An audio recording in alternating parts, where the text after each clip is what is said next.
नमस्कार मित्रांनो, आपल्यासमोर आता सादर आहे रुद्राक्ष दीक्षाची रुद्राक्ष आपल्याला मिळालेले आहे. हे रुद्राक्ष मी 29 जानेवारीला वेबसाईटवर बुक केले होते आणि 11 मार्चला महाशिवरात्रीच्या दिवशी सद्गुरूंनी ते अभिमंत्रित केले आणि मला 15 दिवसानंतर ते माझ्या घरच्या पत्त्यावर मिळाले. चला तर मग आता बघूया आतमध्ये काय काय आहे आणि कोणत्या स्थितीमध्ये आलेले आहे. तर पॅकेटमध्ये सर्वात पहिल्यांदा आपल्या हाती आलेली आहे आदियोगींची इमेज.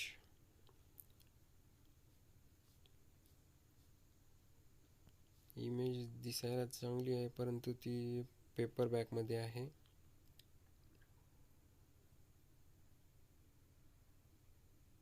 ठेवूया आपण आता बाजूला. यानंतर पॅकेटमध्ये आलेले आहे एक छोटीशी माहिती पुस्तिका, रुद्राक्ष आणि विभूती. ही आहे विभूती आणि हा आहे रुद्राक्ष, जो की काळ्या कापडामध्ये गुंडाळलेला आहे आणि त्याला सुती दोऱ्याने बांधलेले आहे.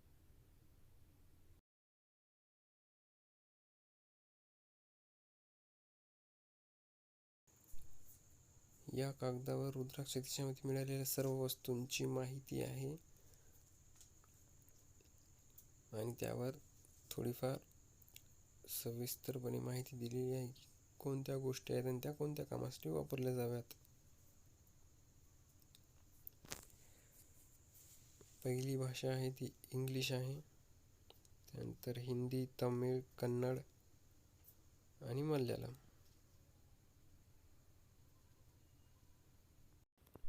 आणि आता आपल्या रुद्राक्ष दीक्षातील सर्वात महत्त्वाची गोष्ट म्हणजे रुद्राक्ष, जे की आता आपण अनबॉक्स करणार आहोत. आणि हे आहे आपल्या समोर रुद्राक्ष, त्याच्यासोबत अभयसूत्र आणि रुद्राक्ष बांधण्याचा दोरा आतमध्येच दिलेला आहे. यामध्ये 2 वेगळे दोरे आहेत. अभयसूत्र हे थोडी जास्त लांबीचे आहे आणि गळ्यात रुद्राक्षाला बांधायचा दोरा हा बरोबर छातीपर्यंत येतो.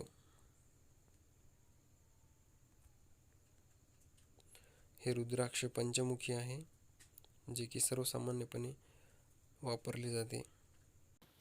ठेवू आपण बाजूला आणि आता बघूया अभयसूत्र. अभयसूत्र काळ्या कलरचे आहे आणि सुती आहे. फार काय असे मोठे नाही आहे.